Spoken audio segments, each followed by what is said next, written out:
course. Hello and welcome back to another video. This video follows on from one we've done earlier this week, where we're looking at counting the number of values between two date ranges. So that date range consisted of two dates we put in, so a start date and an end date, what you'll see in column G and H over here. And then we only wanted to count the values that had a submitted date between those two dates. And this table over the left hand side here in columns B and C will seem very familiar, as this is the same data that we used. If you haven't seen that video, you can go and check it out. The link should be somewhere on the screen, or obviously check it out at the end of the video. That was to count the number of issues or items within a particular range. Not issues, it was items within a range. This time we're taking it one step further. Same principle, we obviously want to apply a date range and then look at those two ranges, or look at values that fall within those two ranges. But this time we're going to do a sum. So rather than a count to say how many were in here, we're going to do a sum of total sales that you see in column D. So where the date criteria is matched, we'll do a sum of all of those corresponding values. Okay, so we'll jump straight in. It's sometimes the easiest thing just to do. So what we'll do is, in column C, you can see we've got submitted date, and we've predominantly got April dates, but you can see that we've got two dates that span over the course of April. So we've got the 31st of March and the 1st of May. So what we'll do is start off with quite a concise date range to look at, and we'll pick the 10th of April 19, and we'll go up until the 25th of April 2019. So our criteria will be if the date submitted is on or greater than the 10th of April, and also if the date submitted is less than or equal to the 25th of April. So between those two date ranges, including each of those dates, then that's the one that's the values that contain the sales we wish to add together. So in order to do this, we're going to use a SUMIF function, or SUMIFs with the S at the end, and this will allow us to apply the multiple criteria to the SUMIF function that we require. So to jump straight in, we do our equal sign and we enter the SUMIF function. It's worth mentioning here, we have previously done a video that goes a bit more detail into the SUMIF function. So again, link should somewhere be on the screen, or just look back our historic videos and you'll be able to find it in there. That video might just go into a bit more depth about how to use the SUMIF function and how it's constructed if you need a little bit of detail, or if you want a recap on the function itself. But as much as we're going to go into it today, we're just going to do as much as going in here to put in the SUMIF function. And I'd start to type in SUMIF there, but actually the one we want is the plural SUMIFs with the S at the end. So you can see from our prompt, add the cells specified by a given set of conditions or criteria. So we're going to do multiple pieces of criteria. So SUMIFs. So the first part we have to enter, as you can see from our prompt, is the sum range. So we don't need to do our criteria first. We need to first put in the range that contains the values we wish to add together. And for us, it's going to be the entire column D.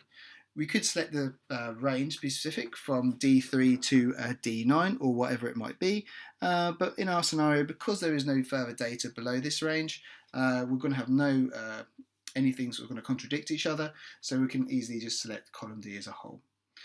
We'll do a comma to move on to the first piece of criteria. So the first criteria range, and as will be with our second piece as well, both are going to be looking at column C. So we just need to say, okay, the criteria range 1 is going to be column C. And what's the first piece of criteria, or the criteria we want to add to this first range? Well, this is going to be to check the start date. So we only want to look at the dates from or after our start date. So to do that, we use a couple of symbols. We're going to use the greater than symbol, and both of these need to be within the quotations, as you'll see I've just entered there. So you do quotations, and we're going to do our greater than symbol, followed by our equal symbol, and then we're going to do a close of our quotations. Oh, that's an answer of a close quotation like this. So what this is going to tell is we want everything what's greater than or equal to this following date. And the date we want to use, we're going to use an and symbol now, to then before we enter that date. And then we can just select our start date here from the reference G3. So that's all the criteria we need there. Then we just need to do a comma, and we can move on to our second and last criteria. So we're going to be using the same criteria range, so column C, so we can just select that again. We can do a comma, and this time we're going to be exactly the same structure, but rather than the greater than, we're going to use the less than symbol. And just for notice, The less than symbol is achieved by holding down the shift button and then pushing the comma button on your keyboard. Alternatively, the greater than button can be achieved by holding down shift and pushing the full stop button on your keyboard. So we've entered our less than symbol there. We also need to do our equals to, and then our last quotation, followed by an and symbol, and then lastly our end date. And then to tie it all off, we just do a close brackets right at the end there. So to look at the formula, we can see that column the D here is going to be the range that contains the values we wish to add together, which meet the criteria. The first piece of criteria is in column C, and for all those values in column C, we only want to focus on the ones that are greater than or equal to our date in G3, which is the 10th of April 19. And then for the third piece, we want to then look at also those values again in column C, but this time we want to look at those that are less than or equal to our end date, which is the 25th of April. So in theory, what this is doing is it's going to look at the formula. It's going to say, okay, 10th of April here in row 5, 25th of April is in row 7, therefore exclude the other rows. And it's only going to add these values together here. So we've got 200 and 150, is that 350? Add the 80, that would be £430. So that's our desired result. Cool. So we've hit enter and you can see our desired result 430 has been returned. And what we can do just to tidy this up ever so slightly is if we just copy over the formatting, just to go like this little pound symbol, and we'll change to yellow just so you can see the reference, the cell containing the formula, we can see we've got the £430.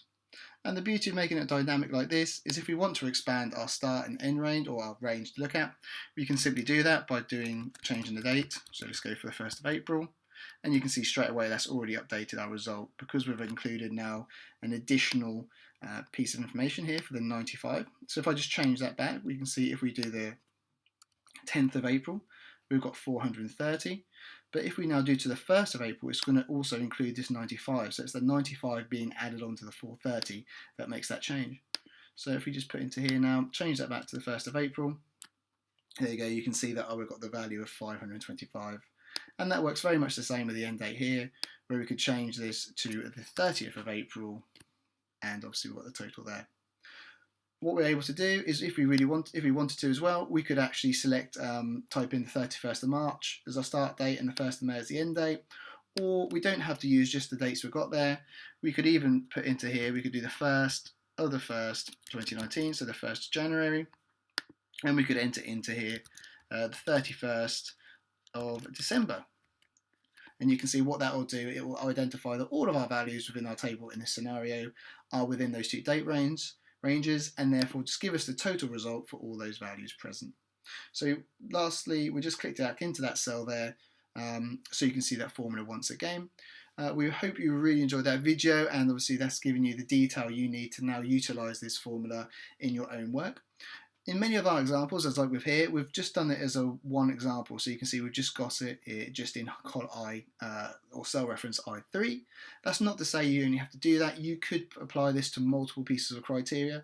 If you had a table and you were wanting to perform this calculation for each row within that range, that would work perfectly fine. Obviously, you would just need for each of those ranges either the start and end date as a particular column, if in many scenarios are different, or to obviously reference a single location that contained the start and end date for all of those. We hope you enjoyed that video. If you haven't already, do subscribe to the channel. Lots of videos will be coming out soon, so obviously make sure you don't miss those. We've got links to our social, Instagram, Facebook in the description to this video, so give those a follow, and they're also another great way to interact with us and to be notified of when new videos are coming out.